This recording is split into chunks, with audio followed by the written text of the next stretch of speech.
Tidak ada ketakutan dan kekhawatiran kami di dalam janji dan kasih setia-Mu Tuhan. Untuk selamanya kami berserah di dalam kekuatan.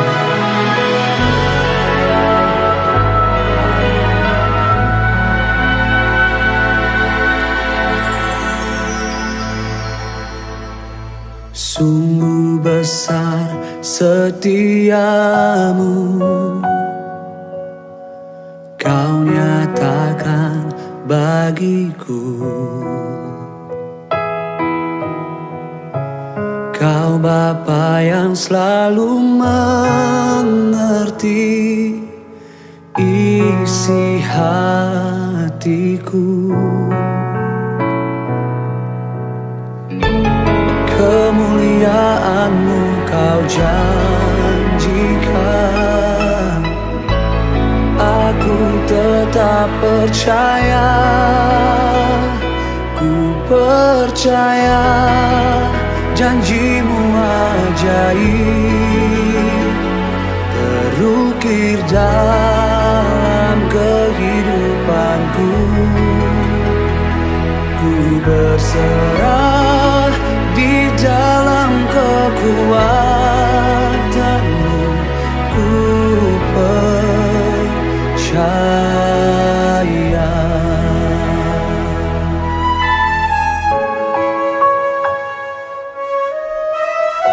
Ini yang kami rasakan di hidup kami. Sungguh besar setiamu, Kau nyatakan Tuhan, Kau nyatakan bagiku. Kau Bapa yang selalu mengerti isi hatiku. Kemuliaan-Mu Kau janjikan, aku tetap percaya, ku percaya janji-Mu ajaib terukir dalam kehidupanku. Ku berserah di dalam kekuatan-Mu,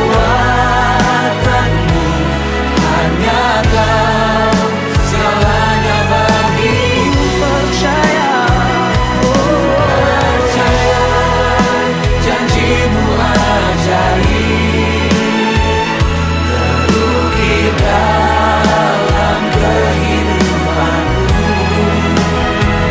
Ku berserah di dalam kekuatan-Mu, ku percaya.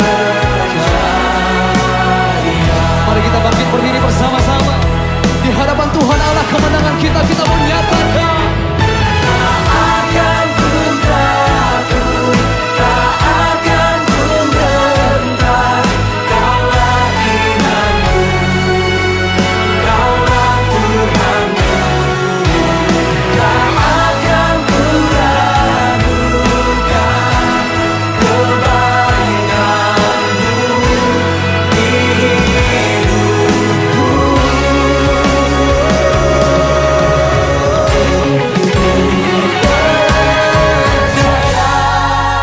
Janji-Mu ajaib terukir dalam kehidupanku. Ku berserah di dalam kekuatan-Mu, hanya Kau segala bagiku. Ku percaya janji-Mu ajaib terukir dalam kehidupanku. Ku berserah di dalam kekuatan-Mu, ku percaya. Ku berserah di dalam kekuatan-Mu, ku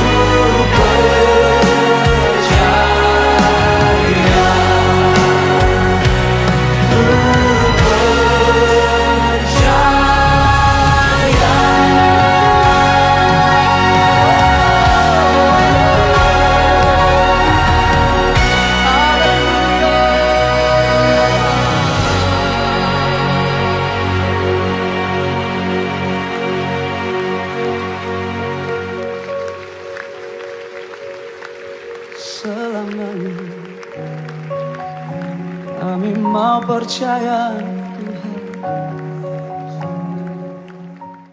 Shalom saudara, kita akan kembali mendengarkan firman Tuhan. Yang kali ini saya akan ambil dari Amsal 17 ayat yang ke-22. Amsal 17 ayat ke-22. Hati yang gembira adalah obat yang manjur, tetapi semangat yang patah mengeringkan tulang. Saudara yang dikasihi Tuhan, pernahkah saudara berada dalam posisi seperti ini? Saudara sedang antri untuk bayar belanjaan saudara, entah itu di sebuah supermarket atau di sebuah toko. Lalu pas di depan saudara ada seseorang yang juga sedang mengantri. Dia batuk-batuk. Sedari tadi dia batuk-batuk dan menggelisahkan saudara. Yang lebih menggelisahkan lagi, dia tidak pakai masker saudara. Apa yang terpikir saat itu kalau saudara berada dalam posisi seperti itu? Saya duga saudara-saudara, engkau akan berpikir, aduh kenapa sih orang ini batuk-batuk terus dan tidak pakai masker? Atau kenapa ya dia tidak keluar dulu, menggelisahkan hati saya? Nah saudara yang dikasihi Tuhan, itu satu respon pikiran yang wajar saya kira. Saya pun bisa seperti itu. Mari kita lanjutkan lagi penggambaran ini saudara. Setelah dia selesai, saudara mulai terasa tenggorokan saudara sendiri ikut gatal. Perasaan saudara jadi tidak enak. Jangan-jangan tertular COVID dari dia. Selesai saudara belanja, lalu pulang ke rumah, saudara cepat-cepat mandi, ganti baju. Tetapi apa yang terjadi dengan tenggorokan saudara? Saya duga saudara, engkau masih merasa gatal. Kemudian semalam-malaman kau tidak bisa tidur, badan meriang, mulai penuh ketakutan dan kecemasan. Padahal saudara setelah beberapa minggu kemudian, didapati bahwa engkau dan saya itu sehat-sehat saja. Tidak ada apa-apa saudara. Tapi kenapa? Apa yang menyebabkan pada waktu itu tenggorokan ikut gatal dan kita merasa meriang? Saudara-saudara, jawabnya adalah karena pikiran kita. Yang kita pikirkan, yang kita cemaskan itu menggelisahkan hati kita dan mempengaruhi kesehatan tubuh kita. Di dalam dunia psikologi ini disebut psikosomatis. Apa artinya psikosomatis? Saudara, psikosomatis terdiri dari dua kata Yunani, psike dan soma. Psike artinya saudara jiwa atau pikiran. Sedangkan soma tubuh, badan, jasmani.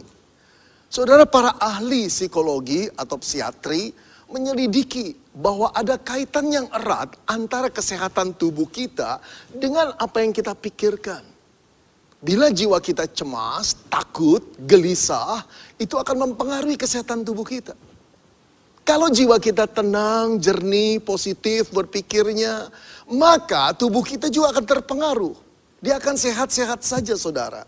Jadi para ahli menemukan ada kaitan yang erat antara kesehatan tubuh kita dengan cara berpikir kita.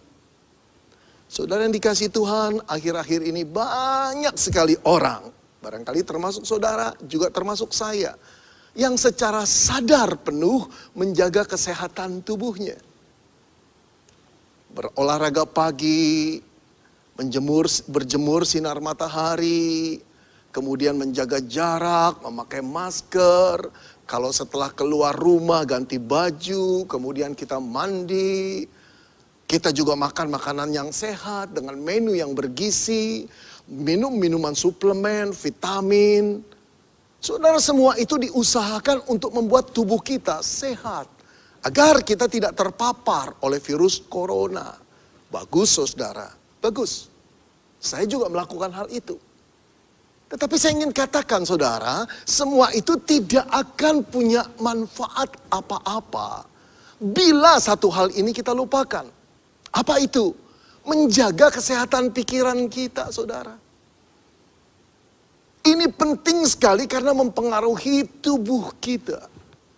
Menjaga pikiran kita, menjaga jiwa kita, menjaga hati kita. Kalau ini tidak terjaga, kesehatan seperti apapun yang kita lakukan, atau aktivitas-aktivitas jasmani apapun yang kita lakukan, nampaknya tidak akan menolong banyak. Saudara yang dikasihi Tuhan, puluhan tahun belakangan ini atau beberapa dekade belakangan ini, para psikiatri mengetahui tentang psikosomatis. Tapi yang luar biasa saudara-saudara, Salomo telah mengatakan hal itu di dalam Amsal 22 ayat 17. Di situ dia berkata, hati yang gembira adalah obat yang manjur. Tetapi semangat yang patah mengeringkan tulang. Dia melihat ada kaitan yang erat antara cara pikir seseorang, suasana hati seseorang, jiwa seseorang dengan kesehatan tubuhnya. Hati yang gembira adalah obat yang manjur. Tetapi semangat yang patah mengeringkan tulang. Saudara yang dikasihi Tuhan, apa maksudnya? Yang dikatakan Salomo dalam Amsal 17 ayat 22 ini. Saudara, kita percaya Salomo mendapat hikmat dari Tuhan yang harus dia bagikan kepada umat Israel, umat gereja, saudara dan saya saat ini.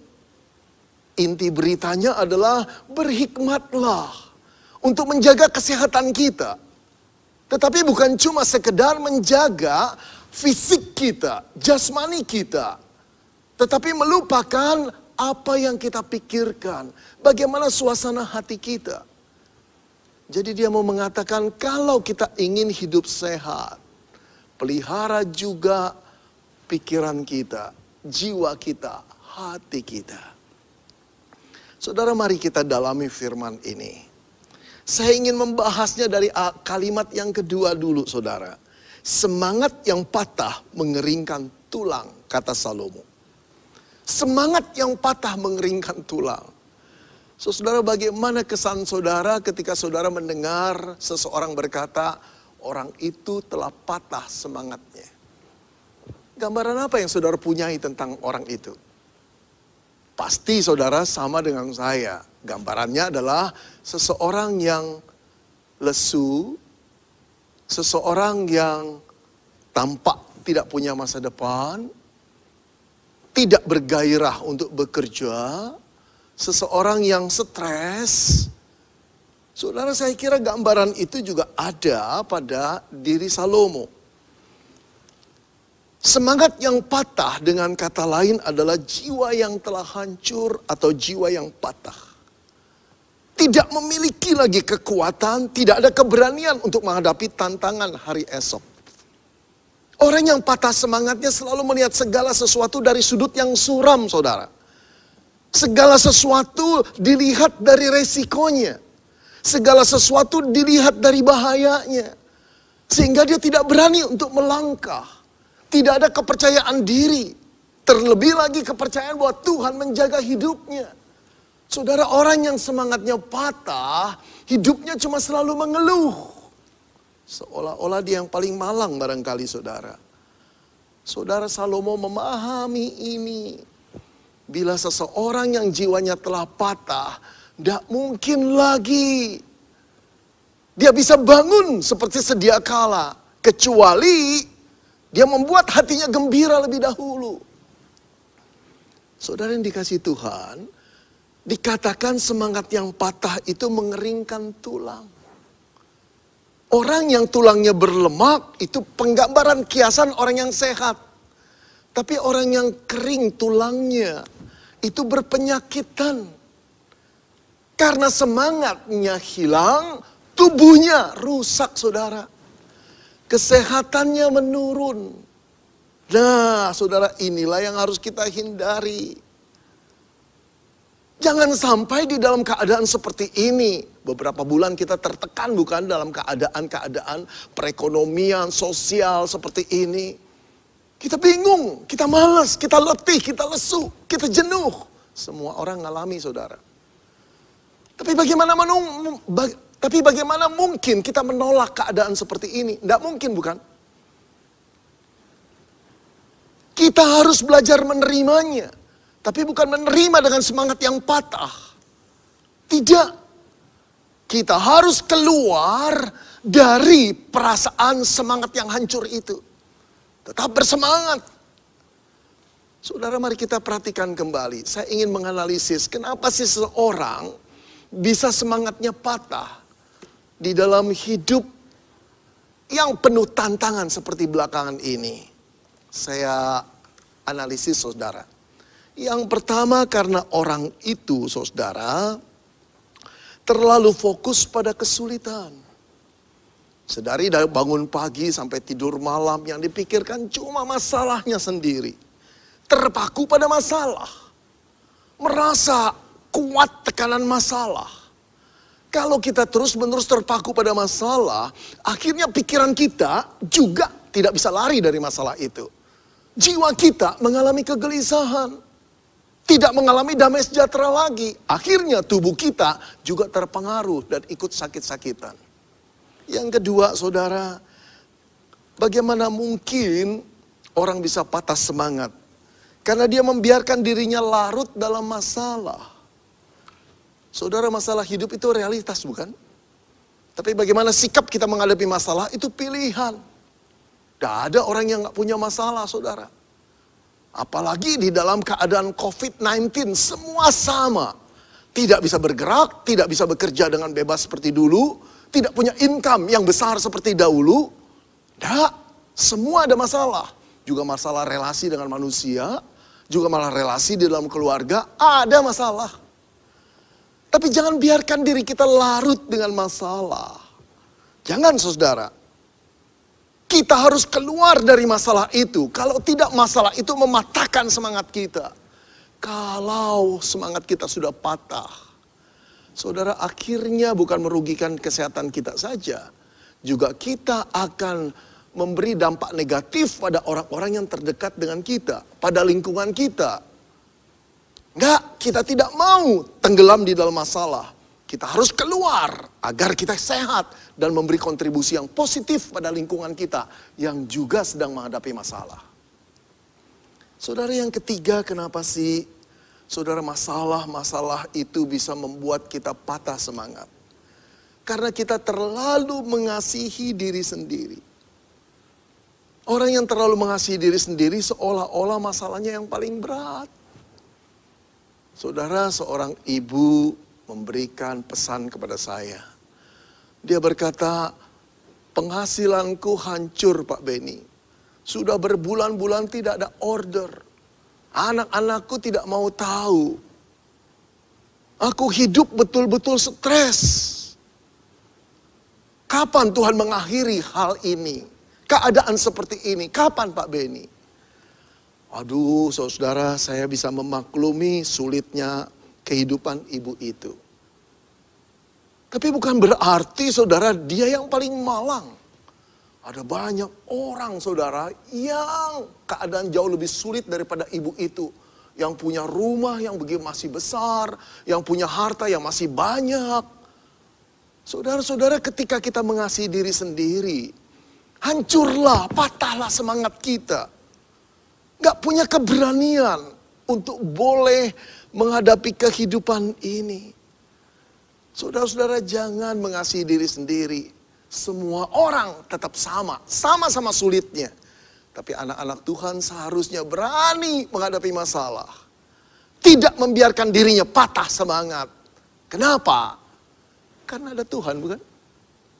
Nah, saudara yang dikasihi Tuhan, jangan biarkan kita menjadi patah semangat.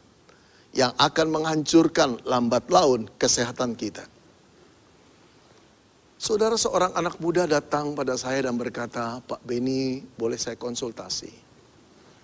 Apa yang dia omongkan? Papa saya sejak beberapa bulan ini cuma mengurung diri di kamar, Pak. Kalau ada tamu, kalau bel berbunyi, dia takut setengah mati. Dia cuma lihat di orden, lalu dia masuk lagi. Saudara, setelah saya bertanya pada dia lebih lanjut, terungkaplah masalah kejiwaan yang kompleks sekali. Karena papanya punya masalah. Saudara yang dikasihi Tuhan, bagaimana kita menangani atau sikap kita menangani masalah, menentukan kesehatan kita. Jangan tenggelam dalam masalah. Jangan mengasihani diri sendiri. Yuk kita akui kita punya masalah. Itu realitas.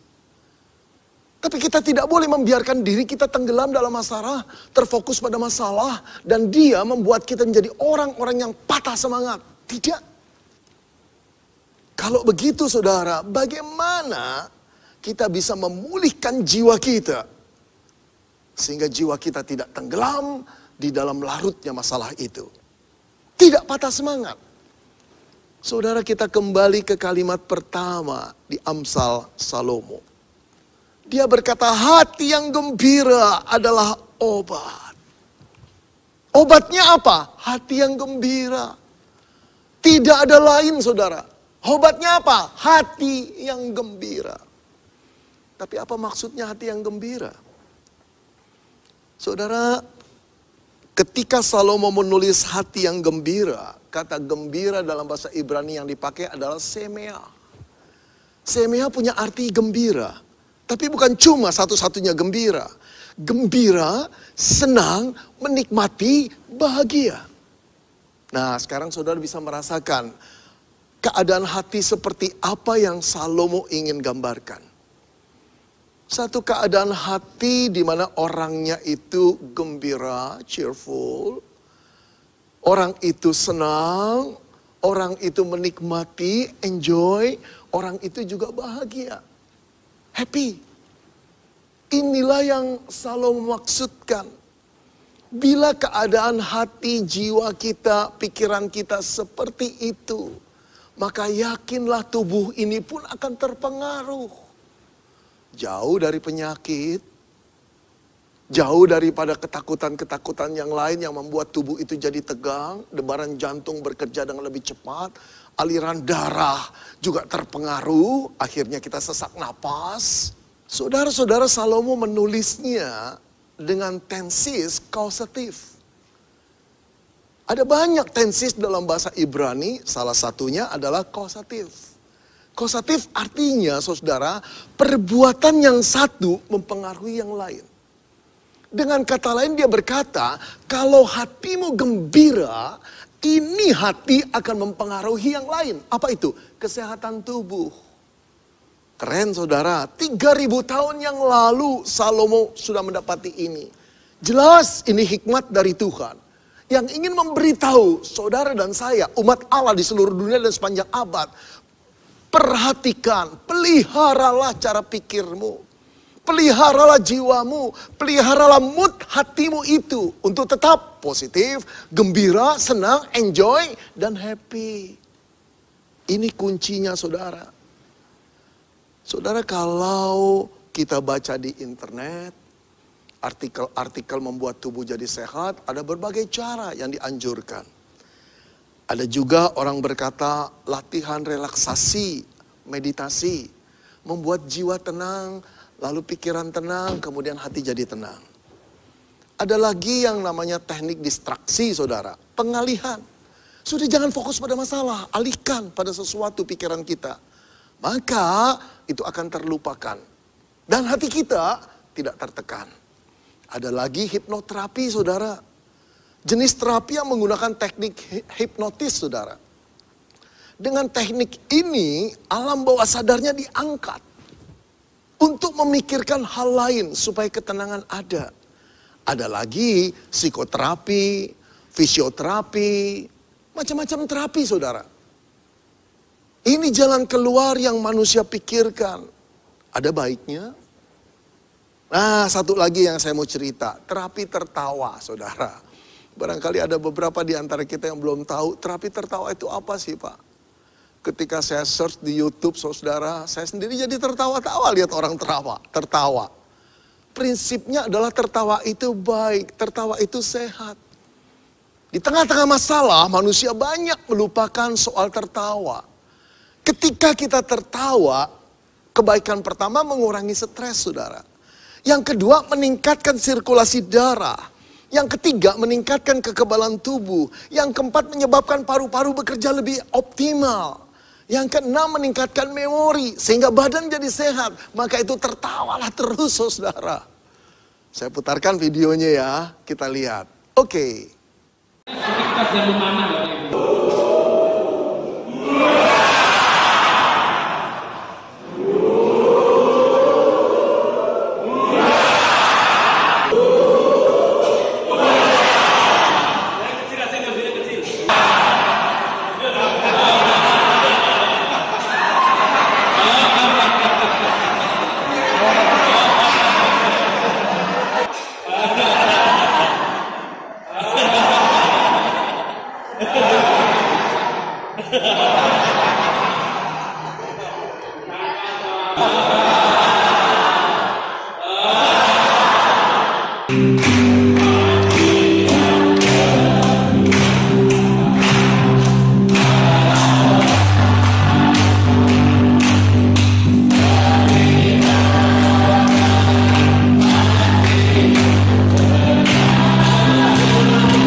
Lucu bukan saudara? Boleh saudara lakukan, saya anjurkan. Nah saudara-saudara, tanpa mengurangi rasa penghargaan saya pada jalan keluar yang dibuat oleh para ahli. Pertanyaan yang mendasar adalah, apakah semua aktivitas jasmani itu bisa betul-betul membuat hati kita gembira secara langgeng? Karena hati, karena jiwa, karena pikiran itu ada di dalam.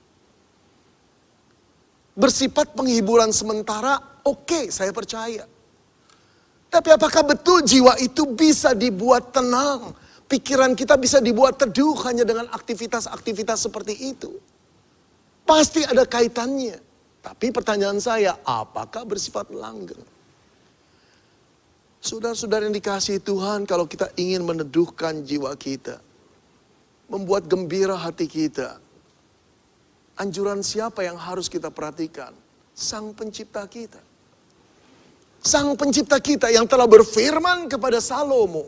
Yang telah berfirman kepada orang-orang Yahudi. Umat Israel. Yang telah berfirman kepada engkau dan saya. Dan firman itu tertulis dalam Alkitab.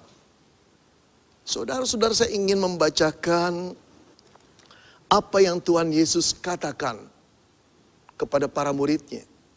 Dia berkata, ada tertulis, manusia hidup bukan dari roti saja, tetapi dari setiap firman yang keluar dari mulut Allah. Saudara, Yesus adalah Tuhan yang menjadi manusia. Dia pencipta manusia. Dia tahu manusia karena dia yang buat. Dia yang ciptakan. Dialah yang berkata manusia hidup bukan dari roti saja. Bukan cuma soal jasmani. Tapi dari setiap firman yang keluar dari mulut Allah pencipta mereka. Penciptamu dan penciptaku. Saudara-saudara, dalam diri manusia, jasmani dan rohani itu kait menjadi satu. Tapi bukan berarti tidak bisa dibedakan. Bisa saudara-saudara. Yang bersifat jasmani tetap jasmani. Makanannya adalah roti, nasi, vitamin, suplemen. Ini bersifat materi semua. Tapi bukan cuma itu, bukan? Ada yang bersifat rohani. Yang rohani tetap rohani, saudara. Bersifat spiritual. Tidak bisa dimakankan dengan nasi, dengan roti, dengan material apapun, saudara. Tidak, makanannya apa? Firman Tuhan. Menurut perkataan Yesus. Yang membuat pikiran kita itu tenang, gembira, damai, firman Tuhan. Bukan hal yang lain. Nah saudara, percuma sekali kalau kita melatih diri kita untuk tetap sehat, menjaga diri kita untuk tetap sehat, tetapi kita melupakan firman Tuhan. Oh, bersyukurlah orang yang bergaul akrab dengan firman Tuhan. Di sanalah dia mendapat kekuatan, mendapat ketenangan. Sekarang mari kita bertanya, mengapa sih firman Allah dapat membuat jiwa kita gembira? Kenapa? Kenapa larinya harus firman Tuhan?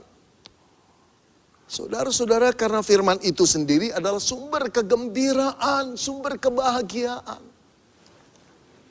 Inilah yang sering kali saudara-saudara dan saya abaikan.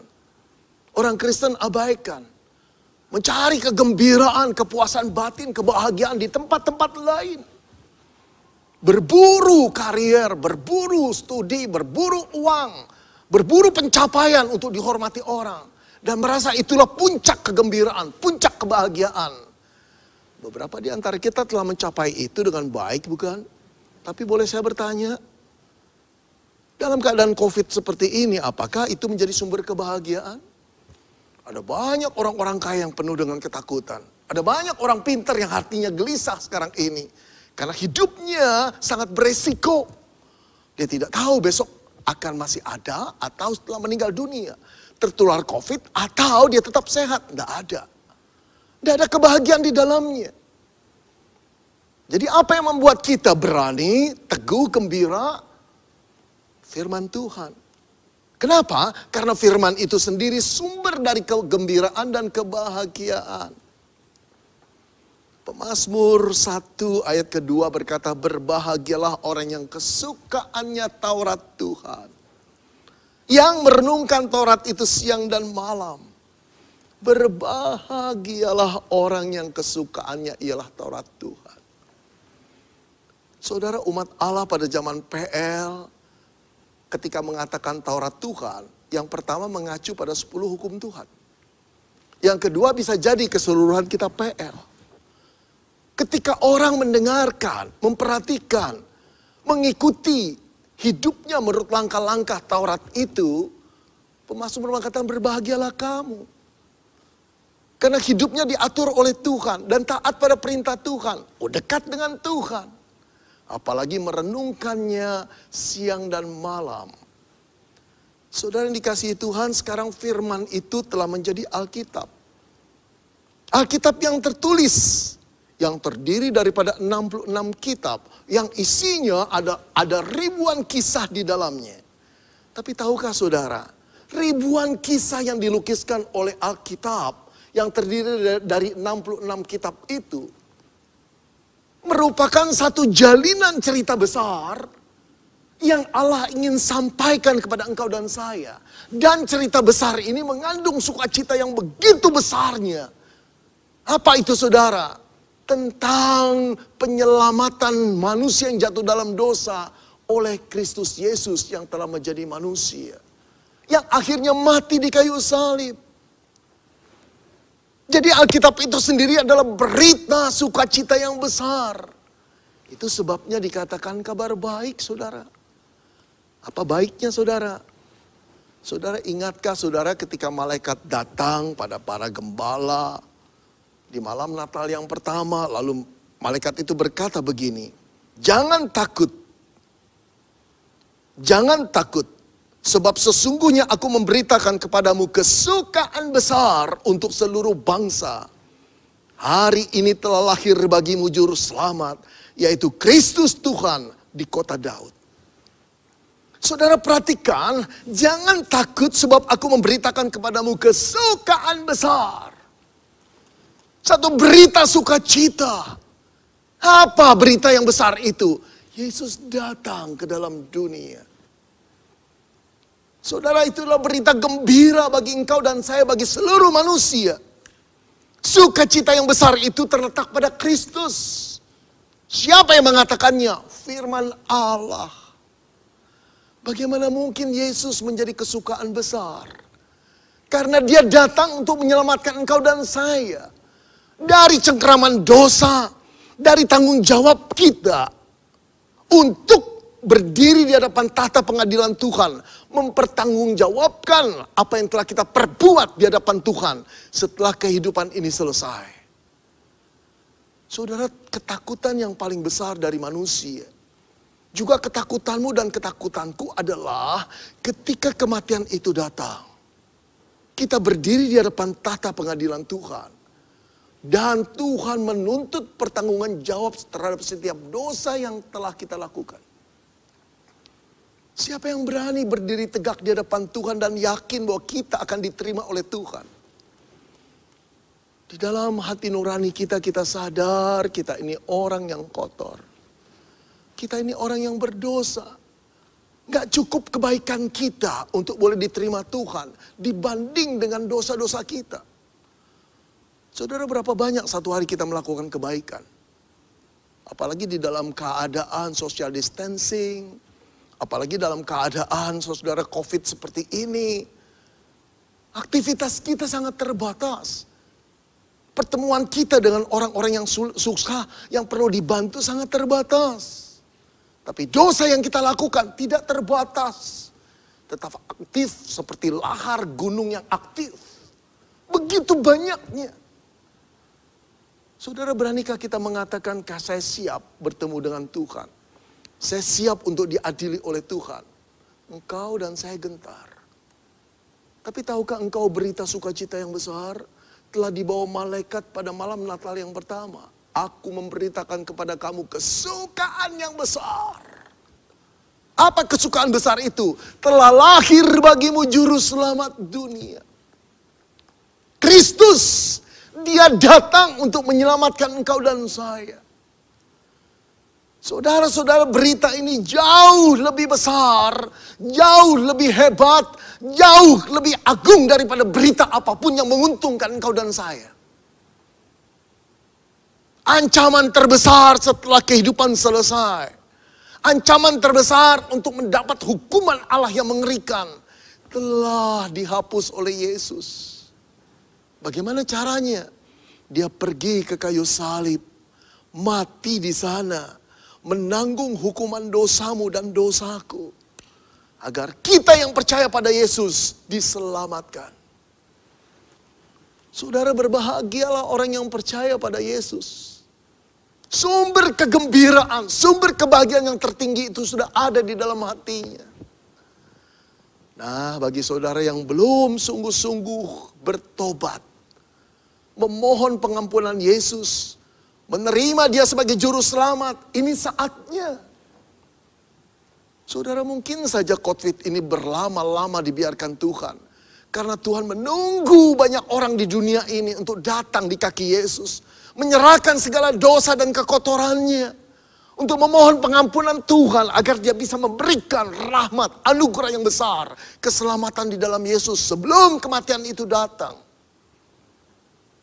Saudara yang dikasihi Tuhan, saya pernah bertemu dengan seorang tua yang hidupnya sukses. Pandai sekali tinggal di luar negeri.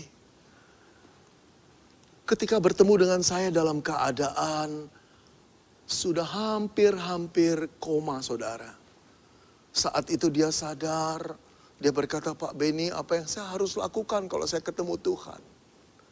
Terlihat wajahnya penuh dengan ketakutan. Saudara tahu, istri dan anaknya tiap minggu ke gereja. Bertahun-tahun menginjili suaminya, tetap tidak mau percaya. Buat dia Tuhan itu cerita orang-orang kuno. Cerita orang-orang primitif yang tidak pakai intelektual yang pas, yang tinggi, orang bodoh semua. Tetapi ketika kematian itu menjelang, dia sadar dia keliru. Pertanyaan yang menggugah saya adalah apa yang saya mau bilang sama Tuhan ketika saya berjumpa dengan dia. Saya tidak tahu ngomongnya ngomong apa, Pak Benny. Saudara yang dikasihi Tuhan, saya berkata, Bapak, katakan saja Tuhan Yesus, aku tahu aku orang berdosa.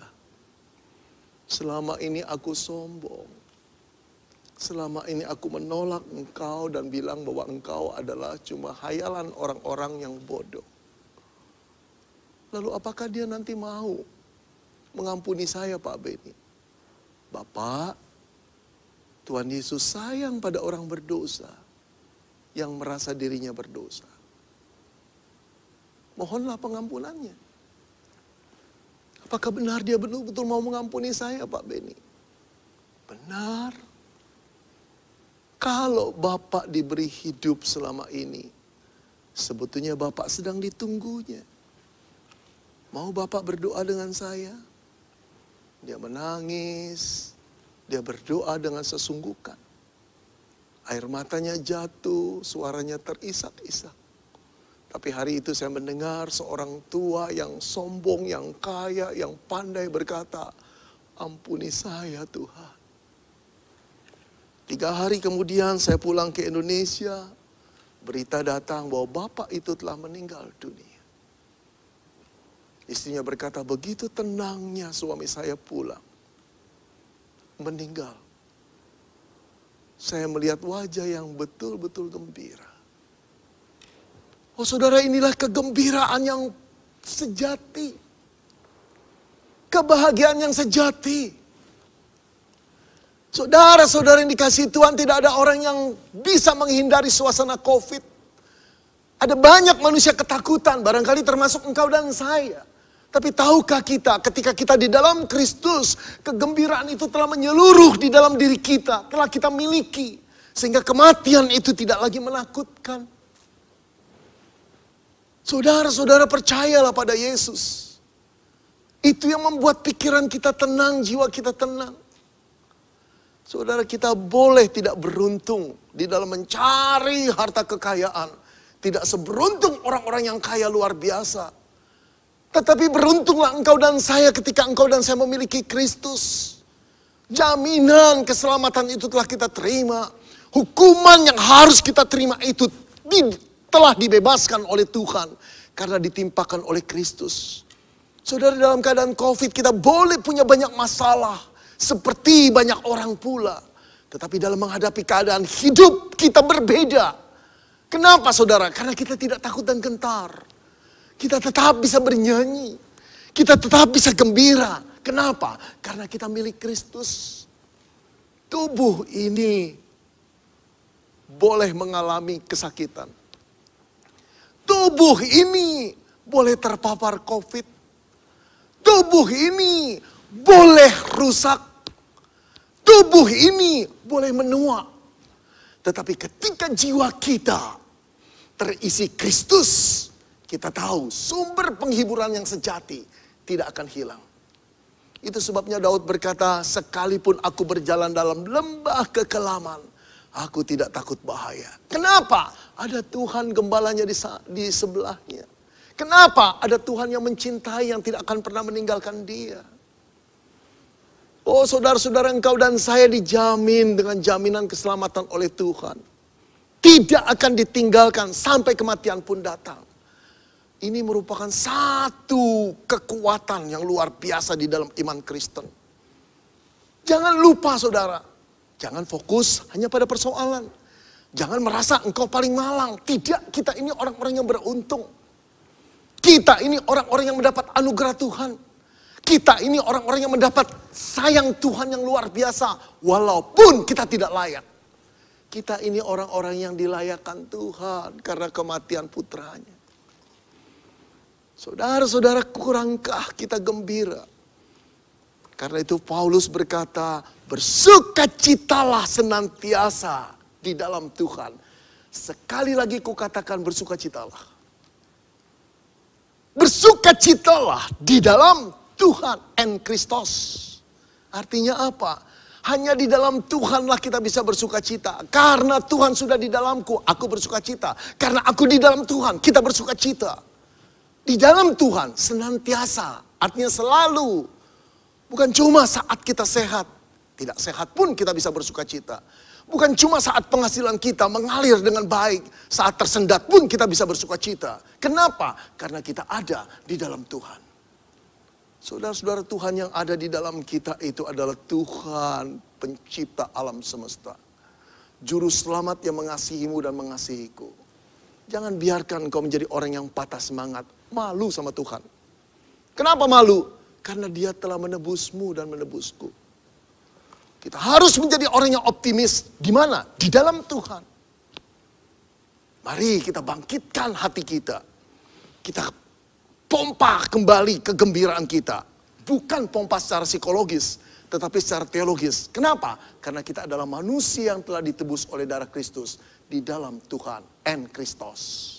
Di dalam Kristuslah sumber sukacita itu mengalir adanya. Mari kita serahkan seluruh hati kita. Seluruh kecemasan kita. Apa yang menjadi kegelisahan pikiran kita yang membuat kita stres. Sehingga mempengaruhi kesehatan tubuh kita. Kita serahkan kepada Tuhan. Dan kembali kita katakan, engkau pemilikku. Dan aku ini milikmu. Tuhan, aku berserah kepadamu. Aku percaya engkau tidak akan pernah meninggalkanku di dalam keadaan apapun. Sekarang bernyanyilah. Sekarang bergembiralah. Ringanlah hati kita karena kita tahu kita ini milik Tuhan yang tak pernah akan ditinggalkan. Mari kita tundukkan kepala kita, saya ajak saudara berdoa. Bapa dalam surga, kami menyadari betapa kami keliru dalam menanggapi persoalan-persoalan yang datang dalam diri kami belakangan ini. Kami terkurung dalam masalah, kami terfokus pada masalah kami. Kami larut pada masalah, kami merasa diri kami yang paling malang. Kami lupa kami ini orang-orang beruntung. Kami lupa kami ini milik Tuhan yang telah dibayar lunas harganya oleh Tuhan sendiri. Ya Tuhan Yesus, terima kasih. Bahkan Engkau Tuhan yang telah menebus kami, memberikan penghibur yang lain. Roh Kudus yang tinggal di dalam diri kami. Itu yang sering kami lupa. Bahwa ketika kami gelisah, ketika kami susah, ketika kami dalam masalah, Roh itu menghibur kami. Mengingatkan kami akan firman-Mu sehingga kami boleh hidup dengan penuh sukacita. Sekarang kami ingin berkata pada diri kami, bersukacitalah hai jiwaku senantiasa di dalam Kristus. Sekali lagi ku katakan pada jiwaku, bersukacitalah. Terima kasih Tuhan untuk firman-Mu. Dalam nama Tuhan Yesus kami mengucap syukur dan berdoa. Amin.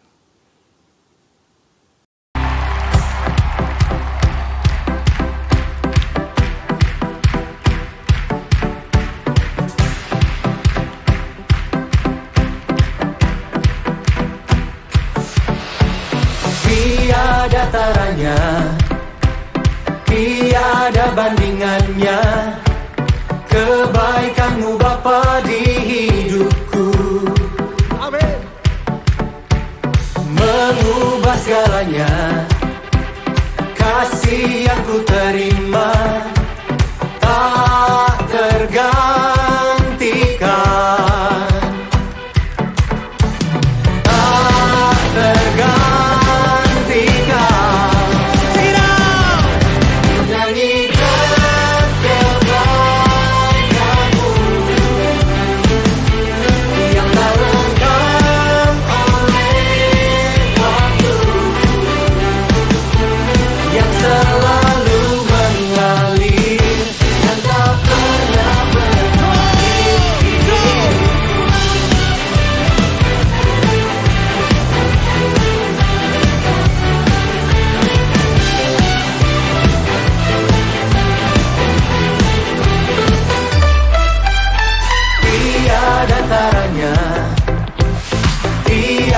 Bandingannya, kebaikan-Mu Bapa di hidupku.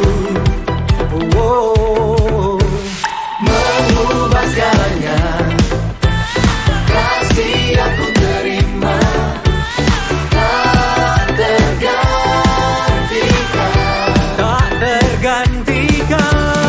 Tak tergantikan. Sama-sama nyanyikan.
kasih karunia dan damai sejahtera Tuhan Yesus Kristus, dan kasih Allah Bapa kita, serta persekutuan Roh Kudus menyertai setiap kita, sekarang, seterusnya, dan selamanya.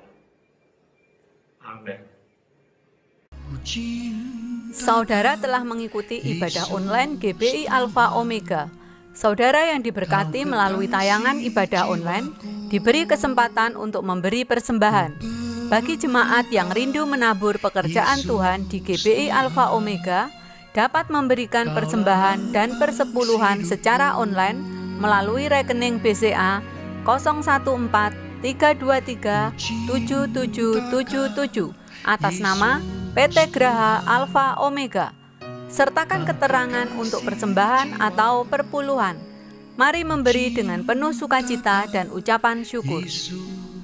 Untuk mendapatkan informasi terupdate mengenai ibadah online dan informasi lain seputar gereja, Anda dapat mengaksesnya melalui website GBI Alpha Omega. Jesus Christ bless you. Kaulah nafas hidupku.